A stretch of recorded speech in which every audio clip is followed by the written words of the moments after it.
Hey guys, welcome back to Art of Craftsmanship. My name is Dustin, and today in the shop we're working on part 2 of our knife build along. Now, on part 1 I did my profiling and I cut it out and I worked on the design, and today's part we're going to be working on the heat treatment. I'm following along specifically with the Knife Talk podcast build along. They started the build along, and I thought it would just be really fun to kind of add what they're doing on the Knife Talk podcast and give you like a video component of it. Now, Craig Lockwood, who runs the Knife Talk podcast, he's also doing a video on his YouTube channel called Chop Knives, so he's doing a video build along as well, so definitely go out and check him out over there. So today we're going to be doing the hardening and the heat treatment. I'm going to be using my forge, which is a double burner forge that I built, the brick forge, and I'll put a link to the video where I built that in the description below. But I want to talk a little bit about a small bucket forge. Now, this is the forge that I started with when I started wanting to do more heat treating in knives and not just kind of basic, knife shapes. So this is a really easy forge to make. It's a small bucket forge. I got a little metal bucket. I got a mixture of 1-to-1 plaster of Paris and sand. Mix that together. I put in a formwork of a 4-inch PVC pipe and a 1-inch metal pipe together. Kind of just tape those things together, put them in, and then I poured my plaster of Paris and sand mixture around it. It worked really well, super easy. All I had to do then was just take out the formwork, and I was able to have this little bucket forge, which works great. And then again, it's just hooked to a propane torch, which you just slide into the side, and I have that attached to a hose, which I would just hook up to a normal propane tank from a grill. So I'm going to be cleaning up my flats a little bit today on my 4x36 bench grinder, just to make sure I have everything clean, and then we'll go ahead and light up the forge, get this in, and I'll tell you a little bit more about the heat treating process. Before I start working on the flats of the blade, I'm going to start up the forge just to let it warm up a little bit. Now again, this is my brick forge. It's a double propane burner forge, and I actually have a brick on the inside that I can make either large or small. Right now my inner brick is cutting off the back area, so I'm just heating up just the small front part of it, which works really well. Now this, if you've been following along, if you watched our other videos, you'll see that I actually just recently got this cart. So I have everything on it now, metal cart. I have some other kind of anvil type things down the bottom, some bricks and all, but a nice metal cart that's movable, which makes it a lot easier, a little bit better than kind of the log that was on there, just kind of balancing precariously on a log. So this will work a little bit better. But the process for lighting a forge, you always want to, the way that I do it is I leave the burner open, then I open up my propane, and then I slowly open up my regulator until I can hear the propane coming out, and then I light it.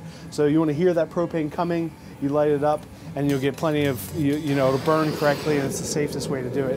Then I just turn up the regulator a little bit more and get that burner going. So we'll go ahead and let that warm up, and we'll work on cleaning the flats up on the knife.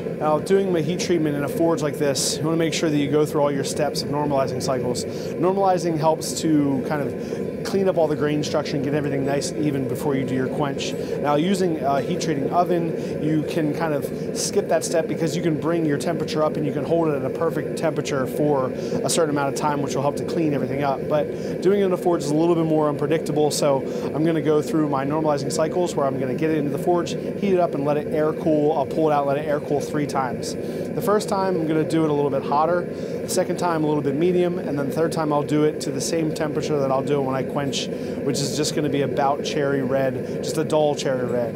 And that'll just help to make sure that everything in the grain structure of the blade is nice and clean and even before I do my final quench.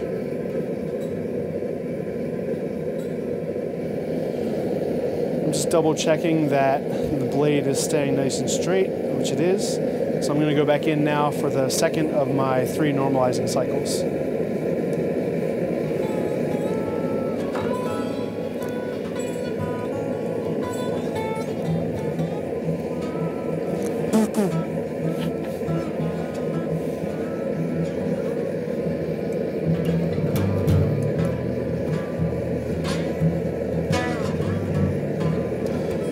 I'm going to pull this out for the second normalizing cycle, and I'm just checking with a magnet to make sure that my blade is non-magnetic. Then you know that it's reached the right temperature to convert from austenite to martensite, which is the hardening process. I'm going to take this out now,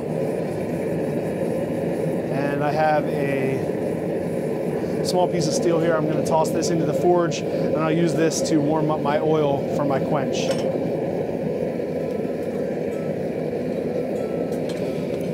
Now this is just normal canola oil, so warming it up will help it be more viscous. So it's actually going to be, it'll cool the oil, it'll cool the steel quicker because it's warmer. If it were cold, it would be more thick and it would actually cool down the steel slower, and I want it to be able to cool as quick as possible. So that's why you actually warm up your oil, make it a little bit more slippery, a little bit less thick as it's warmed, and that'll actually help cool the steel quicker.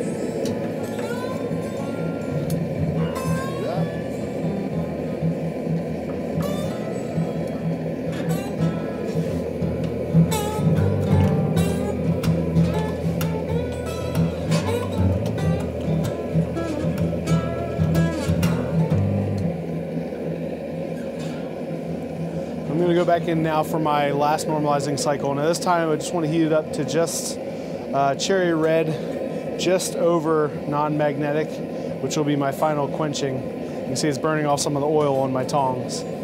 But I'm just going to heat it up, make sure it's just over the non-magnetic barrier. I'll take it out and let it cool down one more time, and then we'll go in for our final heat treat for our final quench.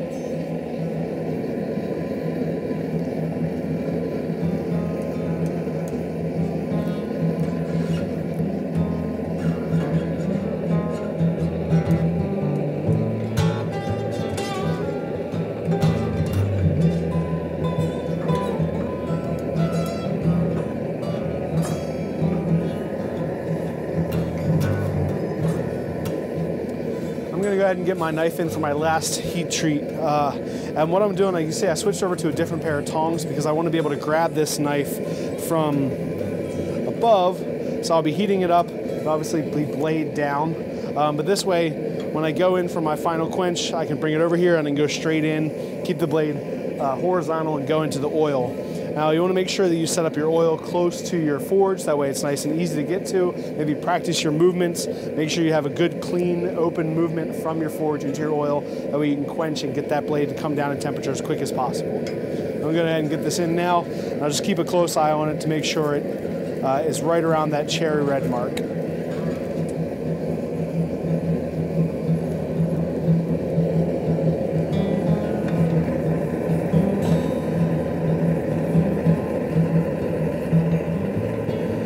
Make sure you agitate your knife so that way you don't, there's basically a vacuum that'll build up around it of bubbles of hot air. So you want to make sure you move it around so that way it cools off evenly. I try to go in and out a little bit and then just back and forth a little bit to make sure it cools off evenly and as quick as possible. Swing it down so I can take a look, and it is nice and straight, which is good. So just let it cool down the rest of the way. And then we'll take it out and we'll clean off the surfaces so we can see it before we go into our tempering cycle.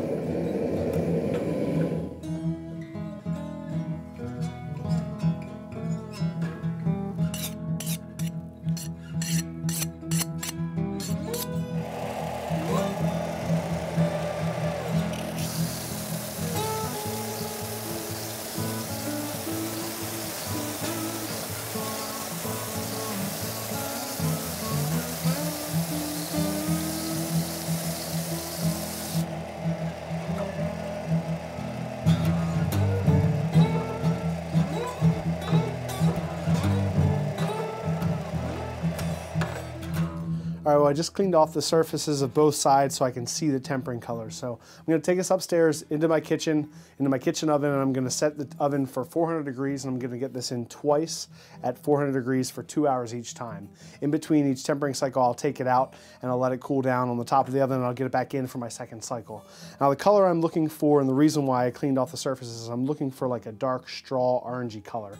And that just tells me that it's at the right hardness, that it's no longer hard and brittle, but it's not soft. If it gets more into the purples and reds and then all the way to blue, obviously at that point it's soft again and you have to go through your heat treating again. So we took this out. It stayed really nice and clean and straight. No cracks, no breaking like our axe video recently. If you saw that one, that was quite the disaster. So I'm really happy with this. I'm gonna go ahead and get upstairs before I drop it and it cracks. So thank you guys so much for watching. If you haven't already, make sure you subscribe and hit that bell. It'll notify you when we put out the next video in this series. And thank you guys so much. Make sure you like and follow us on Instagram because we'd love to see your posts. You know, we want to see what you're doing. We want to see what you're building along. Make sure if you do put up any information or pictures on Instagram that you tag us at the Art of Craftsmanship BA for Build Along, and also tag Knife Talk Podcast BA, Knife Talk BA for their Build Along as well. So thank you guys so much, and we'll see you on part 3 of the Knife Build Along.